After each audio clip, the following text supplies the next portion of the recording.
to sit up there and pretend some rich-ass black man is some revolutionary leader. Just happening to say some of y'all don't organize, and it shows. Fix that. So some of y'all are clearly missing it. You're missing the point. It's going over your head. The point's past you. One of the left's biggest problems is our disconnection from culture. Maybe I have to explain this again in a different way. Walk with me.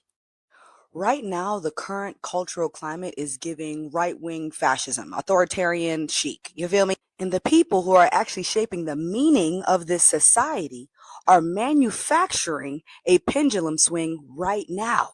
Keep following me. Keep following me. Now, I evidence this in the fact that the Grammys was extra, extra, extra black this year, okay? And a lot of black people felt very seen, heard, and vindicated. You feel me? Now, I don't have to make shit up for attention because guess what? I don't monetize these pages. I assume the Eagles would win, a majority black team from majority black city. And I evidenced that in the fact that the Met Gala theme that was announced for this year was tailoring black fashion. Keep walking with me. Now, it is our job as leftists to engage with the culture and translate it with our own ideological narrative. Because do you really think that Jesse Waters, Charlie Kirk, Candace Owens, Matt Walsh, and all of them actually give a fuck about Cardi and Meghan? No. But they understand that engaging in the culture and then translating it through their own ideological lens builds their movement. Because culture influences politics. Now, Kendrick is not a revolutionary, but if you claim to be, then you need to understand that the movement needs people. Because, my friends, if there were enough of us, we would be free already. The revolution would be here, but there are not. So until then, we have to meet people where they are, which means we have to stop sucking the fucking joy out of everything. Because nobody in their right fucking mind wants to be a part of some miserable ass shit.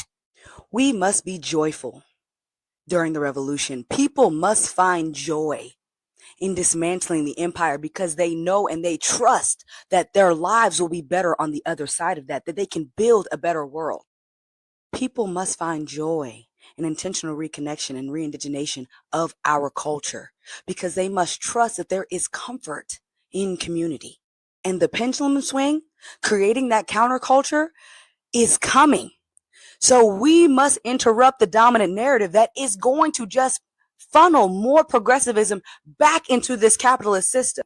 We must be prepared to meaningfully engage with music, film, and sports and translate it through our ideological lens and articulate our own propaganda. I guess what I'm saying is do your fucking job. Okay, we have to organize people around shared values, collective imagination, and unity of thought. Okay, and most definitely and especially, if you getting paid to be on these apps, you need to be the propaganda machine that you would like to see. If you made it this far into the video, comment something green into the chat. I love you guys so much, and I'll talk to you soon. Oh, wait. By the way, the revolution will absolutely be fucking televised, okay? Because the whole world is watching. The only ones that are going to miss it on TV is us, okay? But everybody else, they're watching, baby. It's going to be live stream. Man, I love that woman. Jeez. The woman is amazing. It's like, you know, she's right about the revolution will be televised. Like, it really has no other choice. Because shit is going to get interrupted because of the revolution. So, so yeah, I agree with that. So yeah, guys, um, before I get to the introduction, I just want to say this. Um, I'm gonna put this. Um, you know, it's a lot of good people online. I'm not gonna shit on people on Twitter. The guys that are watching this now, most of my audience on the ATP network comes from Twitter. Like, I'm pretty sure you guys are good people. I know that for sure. Like, y'all watching me, y'all retweet my stuff. Oh, y'all retweet Lizzie's stuff as well. Like, y'all are genuinely good people, but it's just so many fucking ops, man, on this on Twitter. especially. I'm pretty sure it's ops on every platform, but my goodness gracious, man, it's like um, Mike Left Indy told me yesterday that he be in these group chats and it be people that tend to be communists um downplaying COVID and masks and all that stuff. And somebody said that you shouldn't wear a mask to a protest. Like, not only you protecting yourself and others from COVID when you wear a mask to a big event like a protest, you obviously covering your fucking face. Like, it's fucking cameras everywhere. Like these motherfucking the motherfucking NSA and CIA is spying on our ass. So yeah, like if I'm going to a protest to cause a ruckus, because that's what protesters do, I'm covering up. Like, fuck, man. Oh man, this is why I don't be in group chats like that. I know I have, friends that add me to group chats. I guess I guess they want me to be in opposition to the conversation or whatnot. But I just ain't got time to argue with quote unquote allies over basic, like, common fucking human decency, like wearing a mask in a pandemic. Like, I don't know, man. I don't even know what to say about shit like that. Also, too, before I get to the introduction as well, um, you know, over the last, let's say, year, like when I really started taking off online, like Twitter especially, um, there's so many people I met that I thought were good people. I thought I thought we were comrades. But over time, like somebody said this too, like when you're in high school, you started off, like I say, ninth grade with a whole lot of friends, and then 10th grade, you'd be less friends, 11th grade, you'd be lesser friends, and senior year of high school, you got like one or two. Like, this is really where I'm at now. Like, to be honest with you, like how many people show their ass online? And this is why people like RBN or Feedy say that we should organize on the ground. You know, I'm not saying that there aren't oppositions on the ground too. It is. There's oppositions everywhere, not just online. But I'm just saying, like, I think my mistake was I was being too online at one time. I'm not online like I used to be. Like, I'm badly on Twitter. Like, most of my tweets are scheduled. So if you think I'm online, I'm not online a lot. Like, I don't even like scroll through the timeline no more. I'm just not interested. I'm not interested looking at what people say. I mean, unless it's like some Afeni say or Savvy or Nick, like that's the only people that I'm interested in. But anybody else, not being mean. Maybe if I have free time, because I'm always a busy guy. I'm always on the road and I work.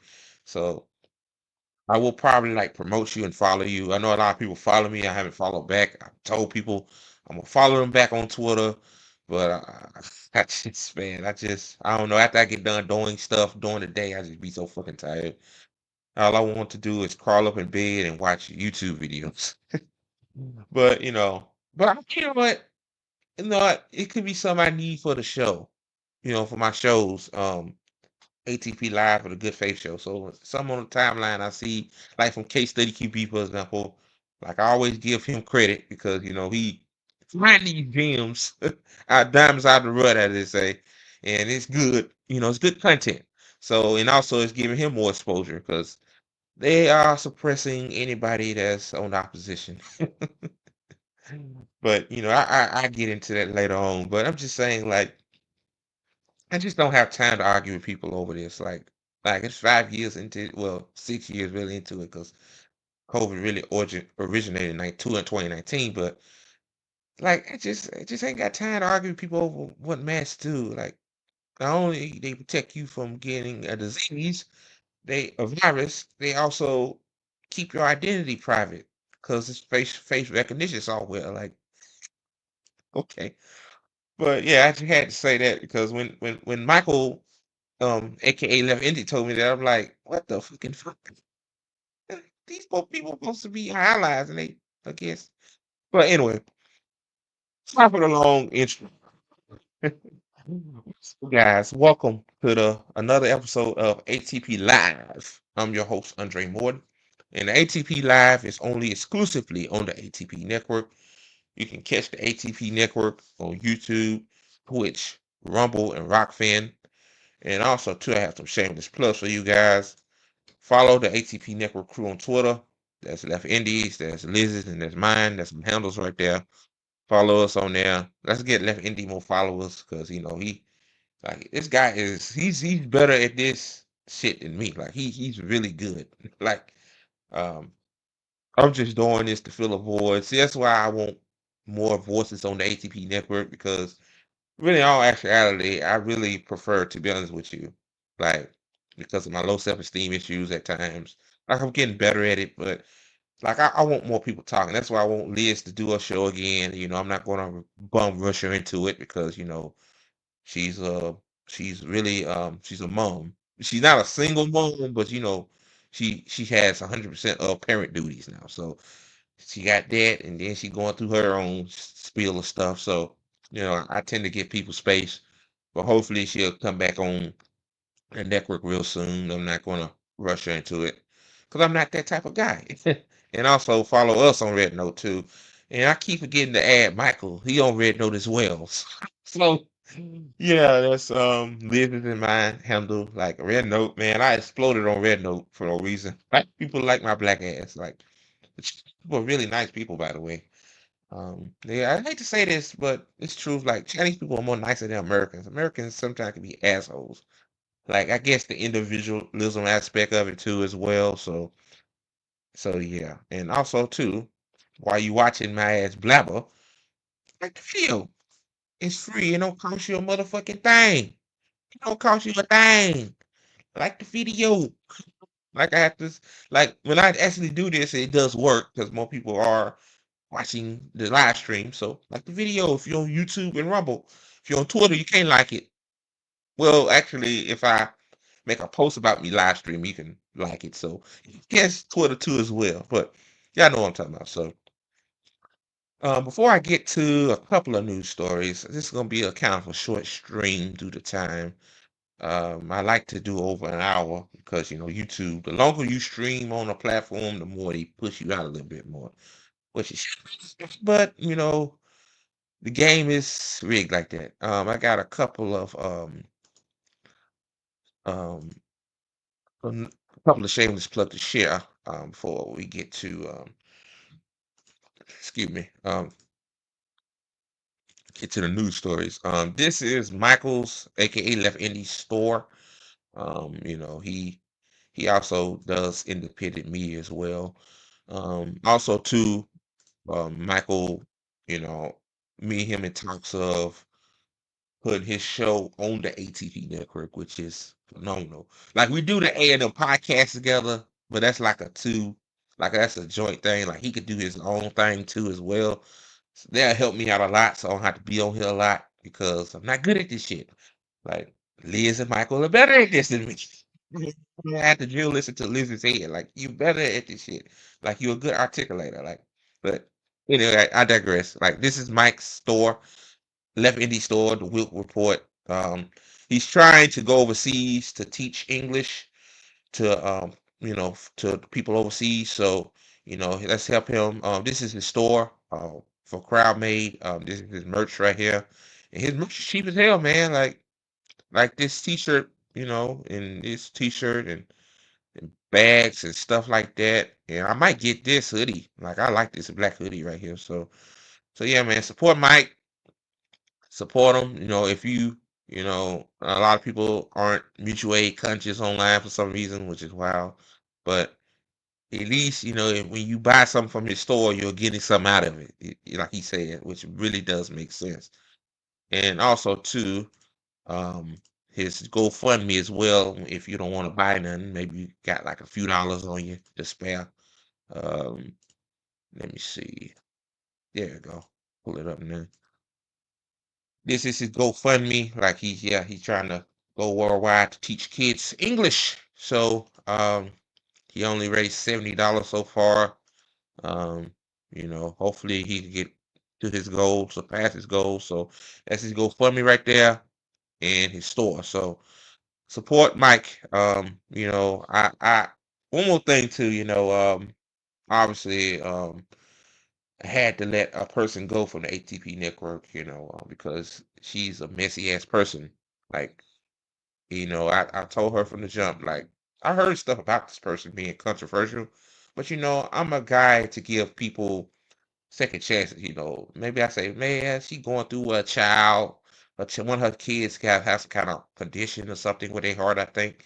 Maybe she going through and people, try to, their emotions is all over the place. So maybe she wasn't meant to be that bad of a person, but so I had to let her go.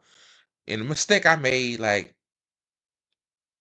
yeah, I should have let her go a long time ago. So yeah, I want to talk about that on Tea Time with Liz in more detail. I want to try to hold the drama stuff for that type of show. It's called Tea Time, so I know you guys like drama, but yeah. So all right, guys. Now for to get to the first story. Wow, that's a long introduction. Okay, guys. Now the first story I got for you here is from Coming Dreams. This is funny as shit, man. This is a funny shit right here. It says Dems reportedly angry that progressives are pushing them to act like an opposition party.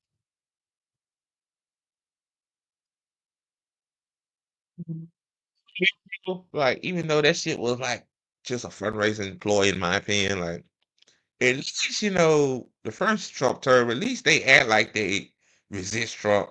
Like at least they look like they did. But we all find out that they were bluffing. Um, like when you got Biden to tell the donors that nothing will fundamentally change when they act like they're gonna change shit. Like, yeah. Um, Guess the progressives. Even if you call these assholes progressives, they Democrats too. Like, they could tell them like something like fight back. Like Jeffries said himself, like, hey, I don't wanna what can we do? We ain't got the majority in the chopper, so like what you want us to do? They kicking the Trump and the progressive want them to fight back. And Jill Stein also too, I should have saved that screenshot I had. Like Jill Stein, right? We need an opposition party bad, like a third party opposition party. We do. Anyway, I'm gonna read this. It says Hakeem Jeffries and Chuck Schumer are architects of the crisis that allowed Trump fascists to rise and succeed. Damn, son, argued one progressive organizer. They have zero credibility to be leading the fights we face today. Yeah. Like again, like the Democrats are feckless. Like what you expect. Like the last episode I did with that guy, what name Joseph, he like he's willing to criticize the Democratic Party, but you want to stay within the Democratic Party instead of like finding another party or organization to try to fight or just do what Feeney does, just organize on the fucking ground. Like I just don't understand. Like, yeah, like they always been like this. Like they don't want to fight Trump. Like they like Trump. They friends with Trump. Oh God. It says House Democratic lawmakers reportedly used closed door meeting earlier this week to vent their frustration with progressive advoca- advocacy groups that have been driving constituent calls and pressuring the party to act like a genuine opposition force in the face of the Trump administration authoritarian assault on federal agencies and key programs. Yeah, like that right there. Like my thing is, instead of complaining, do something about it. Leave the bitches. Join the Green Party, or you ain't got to join the Green Party. Join another like organization, like the fight against the duopoly. Like instead of just complaining about it. That's my opinion. Sources, including a senior House Democrat, actually reported Tuesday their private meeting, including a gripe fest directed at groups like Move On and Invisible, which have facilitated thousands of phone calls to members' offices and pressured the party to use its considerable power to disrupt businesses as usual in Congress. including by opposing all unanimous consent requests from the Republican majority. The unnamed senior House Democrat told Axios that House Minority Leader Hakeem Jeffries is with the progressive organizations which have urged people across the country to contact their Democratic representative and pressure them to fight harder against the Trump administration and their Republican allies. Yeah, move on. Yeah, I'm familiar with that. Yeah. Oh, Corinne Jump, yeah. No, don't she get the former House press secretary for Biden? Like, did she move on? Like, I think she did. Yeah, but I'm gonna continue reading though. Let me see. Britt Djokovic, a spokesperson for Move On, told Axios that our member energy is high, and this won't be the last any office here from everyday Americans who want to fight harder to push back. Yeah, like I always say this, like if you um force people to do things, most likely they will not do a good job at it. Like I have to learn that. Like even working with a network, like they force these people to do stuff. Like they gotta be willing, they gotta be committed to do things. Like, it's one thing to say, yes, I accept so and so, but are you gonna actually do it? Are you gonna actually put time into it? So and Hakeem Jeffries is frustrated with you guys don't like bothering him. Like he wants to just to chill for 4 years and fundraise. Like Mary Ann Williamson herself said, like, hey, these motherfuckers don't want to fight for working class. They want to raise money. Like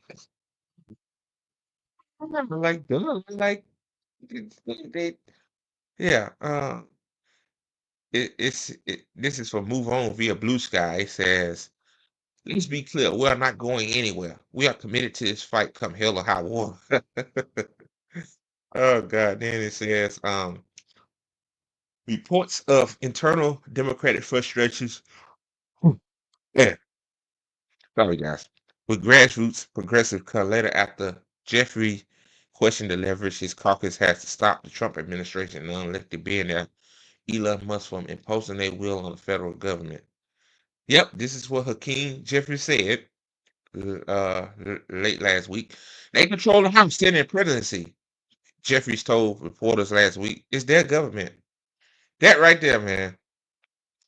That right there. That right there. That right there. I'm gonna make it bigger for y'all.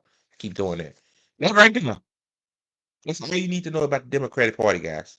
That right there. I don't even have to go further, but I'll read it a little bit more. But that's all you need to know. Like, give a fuck about fighting for working class people. Like, I don't understand. Like these black liberals still mad at immigrants and Hispanics and whites even for voting for another party that's the same as the Democrats. Like Republican Democrats are the same.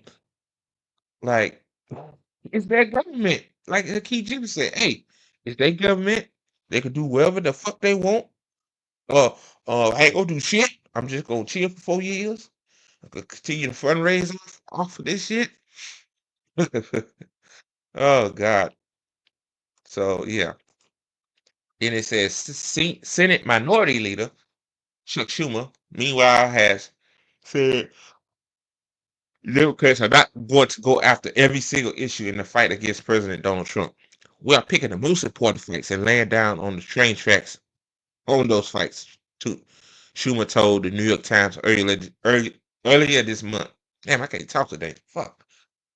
That's not the kind of all-out confrontation approach that rank-and-file Democrats clearly want from their unelected representative, according to a CBS/YouGov survey released earlier this week. 65% of Democratic voters want the party to oppose Trump as much as possible, up from 46% in January. Yeah, like now people realizing that they're not fighting for us. The poll also found that just 60% of Democratic voters have a lot of confidence that congressional Democrats can oppose Trump effectively. Hakeem Jeffries and Chuck Schumer are the architects of the crisis that allowed Trump fascism to arise and succeed. Progressive organizer Aaron Roomberg wrote Tuesday, they have zero accountability to be leading the fight we face today. Not in their record, their incompetency or their recent performance. Quite simply, they have to go. Well, not only is Hakeem Jeffries and Chuck Schumer, it's the whole entire fucking But Jasmine Crockett come out and talk like she fighting, but she ain't shit either. Like I'm just like even my mama talk about it. You know this Jasmine Crockett. My mom on Facebook, so apparently Facebook is pushing out Jasmine Crockett videos for some reason to mama. And my mom is not even that political, but mom, so you seen this crap Jasmine Crockett? She's speaking truth power. I'm like, mama, she just saying that shit. She just saying that shit just to put a facade to pretend like she's fighting. Like Jamie Crockett ain't got no power. She's just a token head. Like these two fucks on Twitter call me a token for defending Liz. Like Jamie Crockett is like that. She's a token herself. So let me continue. Let me see. It says Andy Craig, director of election policy at the Rainey Center, urged Americans to keep up the calls to Democratic lawmakers, noting that progressive demands are 100% doable. Objecting to unanimous consent is possible. Craig wrote early Wednesday, forcing recorded votes is possible. Frequent um, quorum quorum calls are possible. A wide variety of dilatory motions are possible, and a short harassing the majority is possible. If they think it's a bad idea, say so. If they say it's not possible, they're lying. So, and it says, top editorial member Mara Gray noted in a column earlier this week that both Schumer and Jeffries have struggled to shed the familiar rhythms of business as usual, even amid Trump's lawless onslaught, which experts say has sparked a full-blown constitutional crisis. I mean, yeah, yeah, what Trump is doing is a result of the Democrats. Let me see. Getting over the George Bush years, which was horrible, right? I mean, it there. Um, then Obama come in, promises false change. The guy had a super majority in the Senate and the House. I mean, yeah, Senate and the House. Could have got a whole lot of things done. Promised you single payer health care, but all we got was a subsidized for-profit middleman healthcare plan, which hey shit. Um, post he really didn't post his anti-war, but he added even more wars, and then that, and then he bailed out Wall Street. He didn't bail out people that lost their homes. Then this orange glass of Tang comes to the scene in late 2015, 2016, promising like, hey, he's not the establishment. He's gonna fight back, which turned out that the guy was George Bush on steroids. Then COVID came and his popularity tanked. Then you had Biden to come in and again, like he said, nothing will fundamentally change, and you got some of these quote unquote PMC leftists saying that this guy is FDR. Oh God, God, God. Then we're back to Trump. Yeah, like the Democratic Party and the Republican Party don't want to fight for you. They don't give a fucking shit about you. Um, the voters see that, but they won't. They're gonna in 2028, well, 2026 and 2028, they're gonna vote for Democrats again.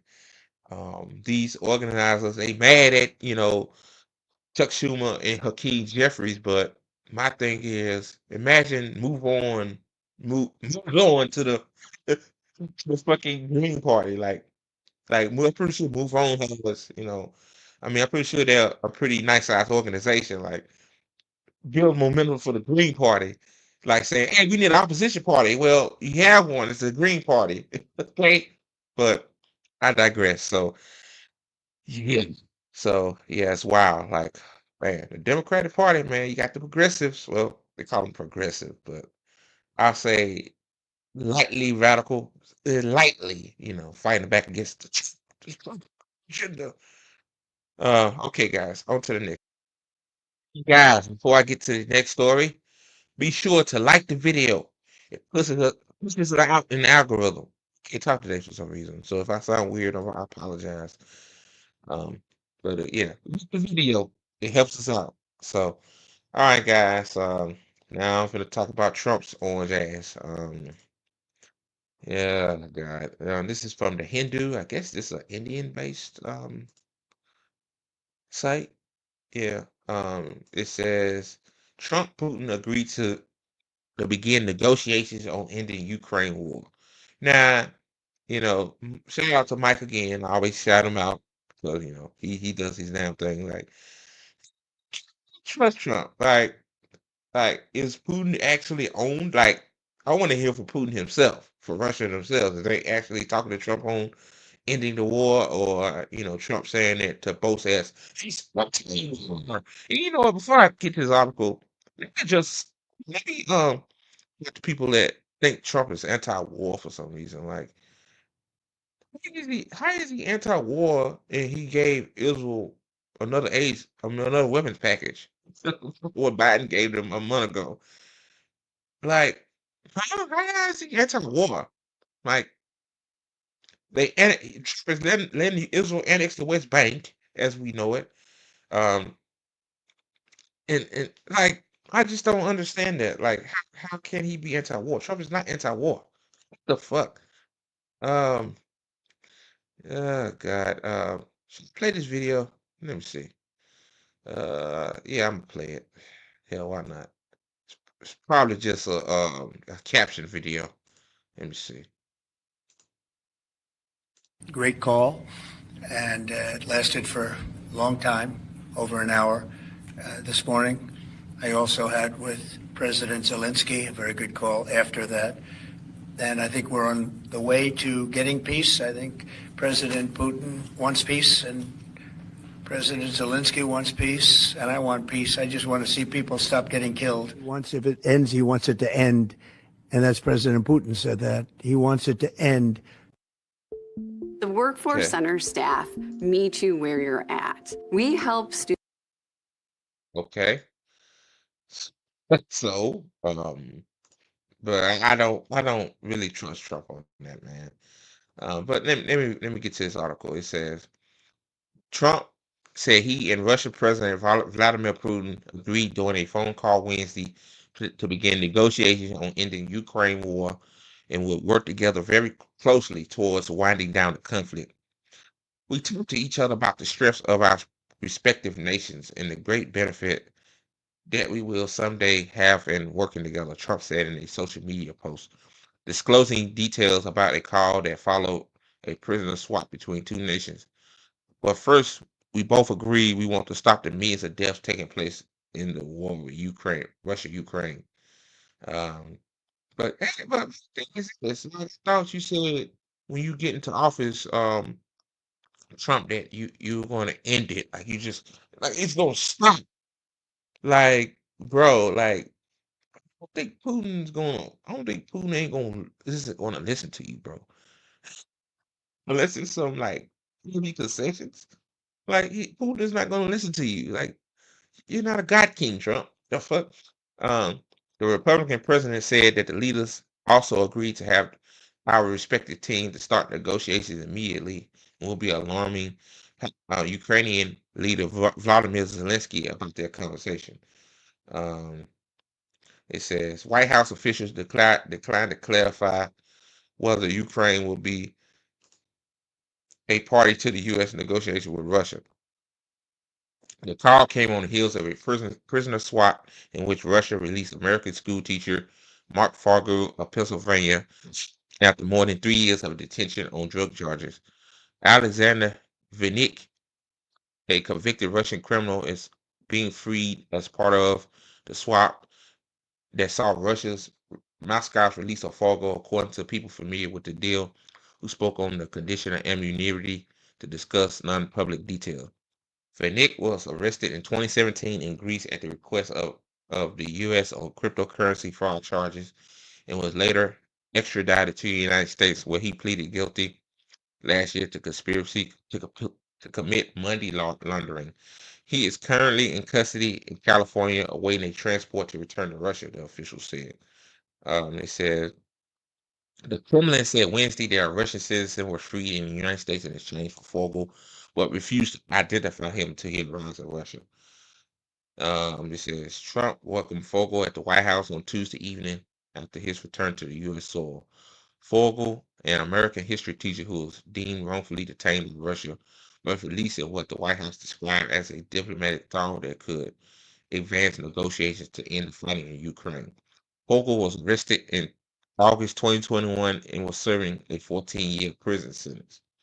Um, like, I don't know what Fogel did, but we know that Brittany Griner got arrested because she had I think a weed pen or something. So yeah, whatever Fogel did, like yeah, Russia has very strict rules, especially you a foreigner. It says Steve Woodcock, um, a special envoy for Trump, left Russia with Fogel and took him to the White House where Trump greeted him. Fogel was expected to be reunited with his family. Trump declined to say if he spoke with Putin about Fogel and didn't say what the United States provided in exchange for Fogel's release. Speaking to reporters at the White House on Tuesday, Trump suggested that Fogel's release could help anchor a peace deal on Ukraine, saying, "We were treated very nicely by Russia. Actually, I hope that's the beginning of a relationship where we can end that war." The Kremlin was more cautious, but it also noted the deal could help strengthen the mutual trust. Yeah, it's a good thing that that teacher got released from Russia, but again, it's like that doesn't mean the war will end, Trump. The war started. Ukraine, like, like NATO want to push Ukraine borders to Russia. Like that's how it started. Like then you hear Trump saying he's not that keen on NATO either, which yeah, but let me continue.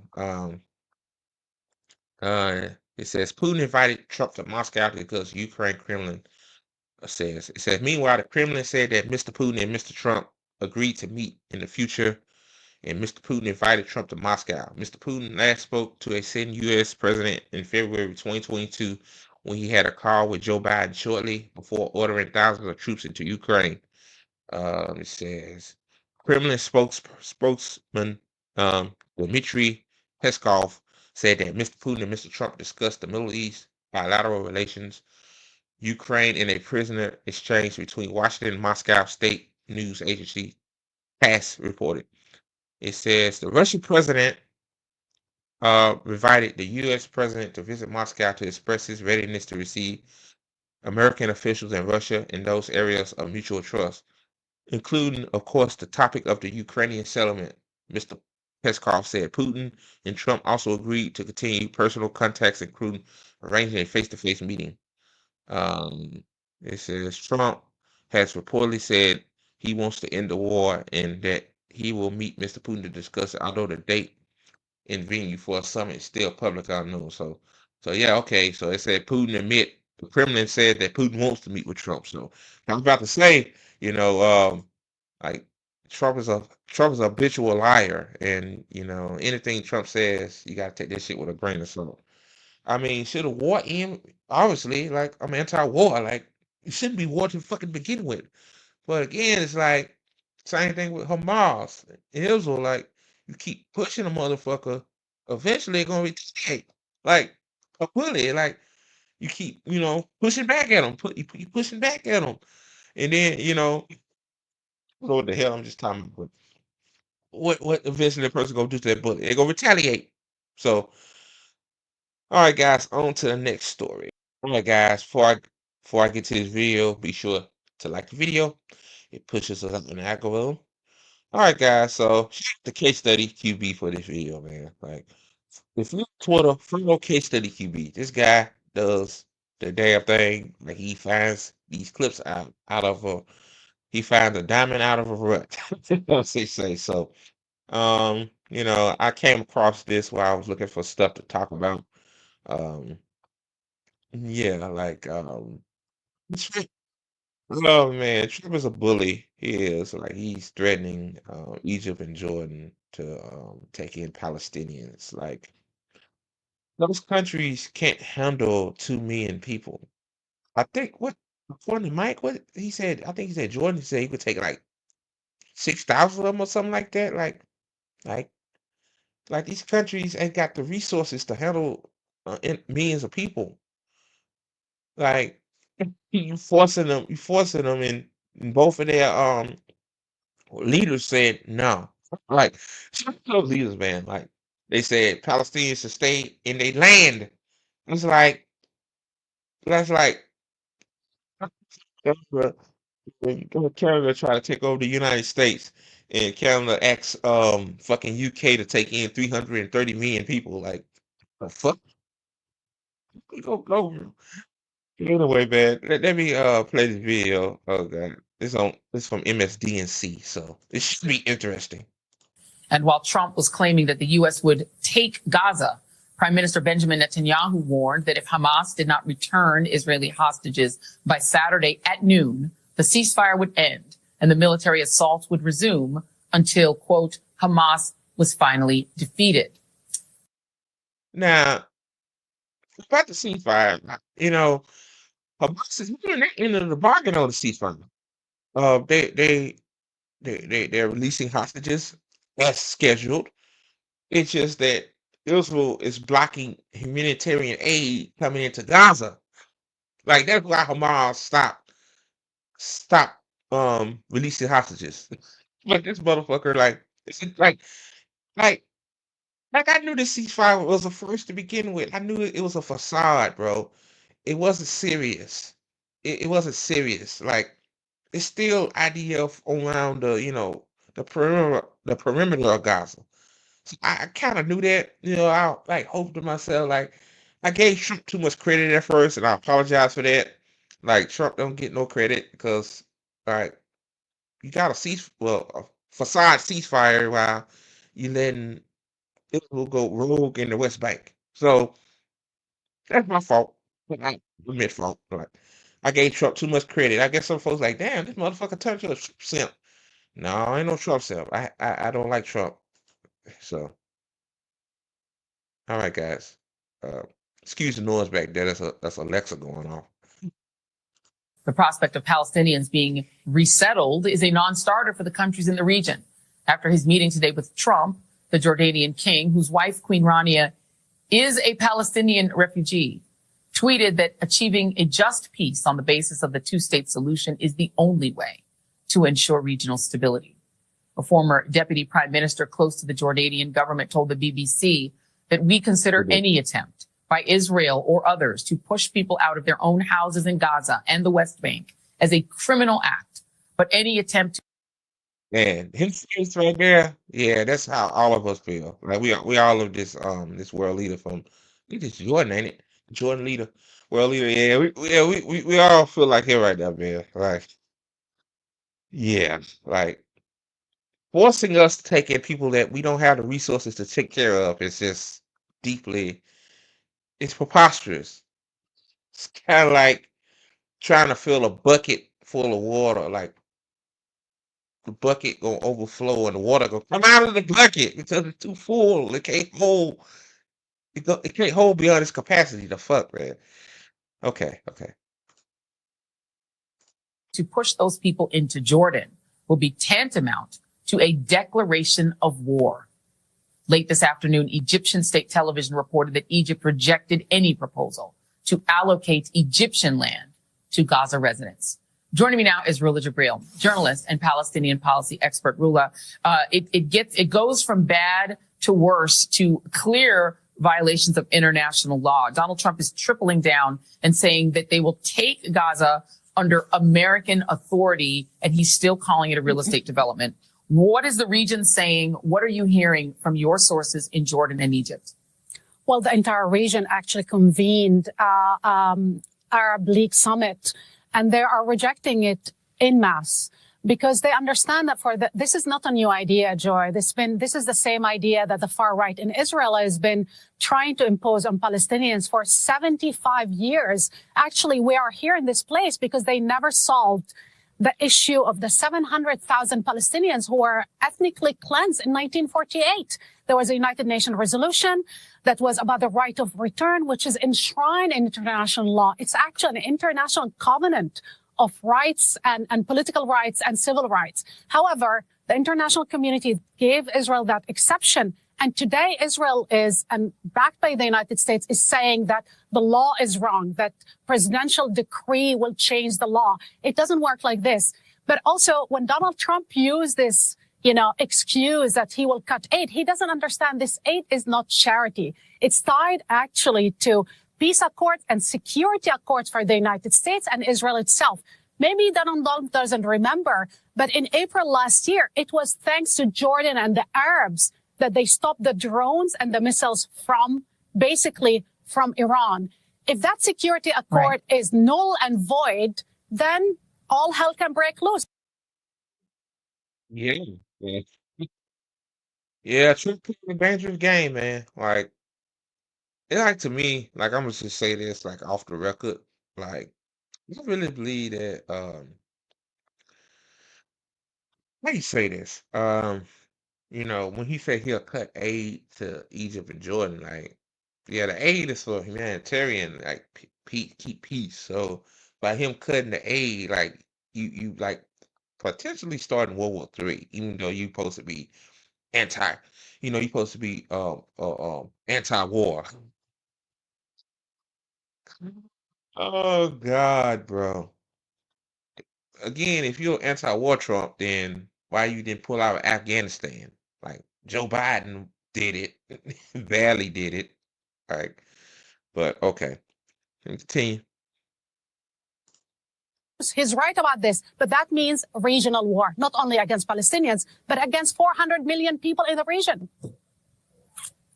Can you tell me, is in the region, do people believe that this idea that Donald Trump has of the U.S. owning Gaza, which seems insane, the idea that U.S. troops would have to be there, they're going to clear all the bombs and build developments. He claims there would be any military involved. Of course there would. You couldn't have the U.S. occupy Gaza without the military. Do people believe this idea came from Trump himself? No. Or is this an idea that is Netanyahu's far-right supporters? It was about when Trump said he said we're gonna take Gaza. And if you're in the military, somebody said if you're in the military and you see this and they want you to go to Gaza to take it over, please withdraw. Please leave the military with honor, dignity, like morals. Like this is imperialism on steroids. Come on, like fuck up out of here, bro. Like Itamar Ben-Gvir and Mr. Smotrich. Is it from them?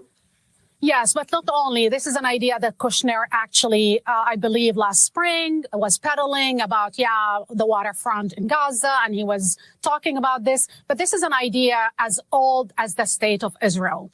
And this is an idea that, the founding fathers basically were fantasizing about, but they never had the legitimacy or validation from a United States president. And I think it's giving actually license for Smotrich to say on television that this idea will not stop against the Palestinians only in Gaza. He actually said that this is the West Bank, the occupied West Bank is next. This is, I think, what Donald Trump doesn't understand. The region actually offered to Israel in multiple occasions the Arab Peace Initiative in 2002, 2007, 2017, and 2024, September this year. They actually told Israel, we're willing to guarantee your security. We're willing to take on and reconstruct Gaza. We're willing actually to accept and normalize and embrace you in the region. And the first two countries actually that made a peace deal with the Israelis were Jordan and Egypt. So they're willing, all of them together, to accept Israel, normalize on one condition: end the military occupation and allow a Palestinian state. Israel rejected. Yeah. So those two countries, they basically said, "Hey, we want peace, bro. Stop all this killing, all this genocide, bro. Like, you know, like that Palestinians had their own state, which it should be a one-state solution. Again, like if you can't be a radical leftist if you don't say Palestinians should have one state. Like I'm just saying, but at least Jordan and Egypt are acting like normal, like a normal society, right? At least they trying to say like, hey, like let's stop all this shit. But Israel don't want to stop all this shit. They want, like, that's why they blocking military aid, which is violating the ceasefire agreement. Like, supporting the ceasefire agreement, like they supposed to like pull the troops away from Gaza, allow humanitarian aid in, release the hostages. They're not. But yeah. Oh, jeez. Did this, but they were stunned, the Arabs, that Trump himself, who bragged about being, and campaigned on not wanting war, that he would dismiss that idea and would embrace the Kushner, Kahana, Smotrich, Ben Gvir idea. They were stunned because they thought he was more pragmatic. I think they were wrong. I mean, there is also this hostage deal that seems that it's probably going to end, that there will be a restarting of hostilities, maybe even as soon as this weekend. Do you have a sense on the Arab American side? Because there was a move toward Trump, as you said, thinking of him as the potential peacemaker here. That clearly is not only not the case, it's beyond not the case. He's not trying to make peace. I mean, Netanyahu don't want to make peace. He don't want peace. Like, all this shit is intentional. Like, he want this ceasefire to end. He didn't want it to begin with. Yeah, he wanted this to end so he could continue to ethnically cleanse Gaza, and Trump won't. I think, Netanyahu, he's a murderous dictator, so he don't give a fucking shit about lives. Like, Trump don't either. So yeah, like that's why Trump is egging on, Egypt, Jordan, take these Palestinians in, take them in. So, let me see. He's claiming the U.S. would become the new occupier in the Middle East. Look, Joy, I think we need also to have this conversation in an honest way. And I am one of the people who actually reached out to the Kamala, campaign, saying that she can stand and defend international law and the Leahy law America's Leahy law that was violated constantly by Israel. I think people especially the people who didn't vote, because the overwhelming majority didn't vote. But even if every Arab American voted, she would have lost the elections. The truth, this election was between oligarchs. It's a fight between oligarchs and multinational corporations. The oligarchs won, sadly. And I think we need to be clear about why did the Democrat decide to put Israel and not international law and not America's democracy on top of this? Regarding the ceasefire, I think it will collapse because Israel violated that ceasefire. But not only that, there's another issue. They were never going to go into the second phase, which means total withdrawal from Gaza, and above all, basically giving the Palestinian a part. Yeah, after I talked to Mondo Weenies about that, like they still like they were going to negotiate the second phase. So the second phase wasn't guaranteed from the beginning. Wow. And that showed me that even though, Hamas probably didn't want that, they wanted peace. Like, Permanent let's go. ceasefire. Netanyahu never wanted that, and don't think Trump even agreed to that. This is a mess in a very simple terms. Please come back, Rula, and as we see these developments continue. It doesn't seem like in a good way. Thank you, Rula Jabril. And up next. Okay, guys. So, yeah. All right, guys. So, yeah, it is a mess, Joy. One thing I'm mad about corporate media is now they talking about it now. Like, they talking about it in a way like, hey, all this killing, yeah, it's a kind of bit much. Yeah, and like, yeah, these people, these Palestinians are people now when they should have did this 15 months ago. But hey, it's still like, I understand like APAC runs its corpse through the waves of, corporate media. So you can't, you can't just deny that. So. Wow, I wasn't going to even do an hour today, but apparently I did. So all right, guys, that's the show. I hope you guys enjoyed ATP Live. I certainly did. Finally, after really a week hiatus last week, I finally getting my groove back. So yeah, guys. So be sure to follow me, Liz, on Red Note. That's our handles right there. I'll be posting on Red Note daily because Red Notes is finally a good platform a good platform. It's not Nazi ass Twitter. So, and also too, guys, follow the ATP Network crew on Twitter. That's Mike's, Liz's, and mine. That's my handles right there. Follow all of us. I need to put the ATP Network official Twitter account on there too, man. I just have so much shit on my plate.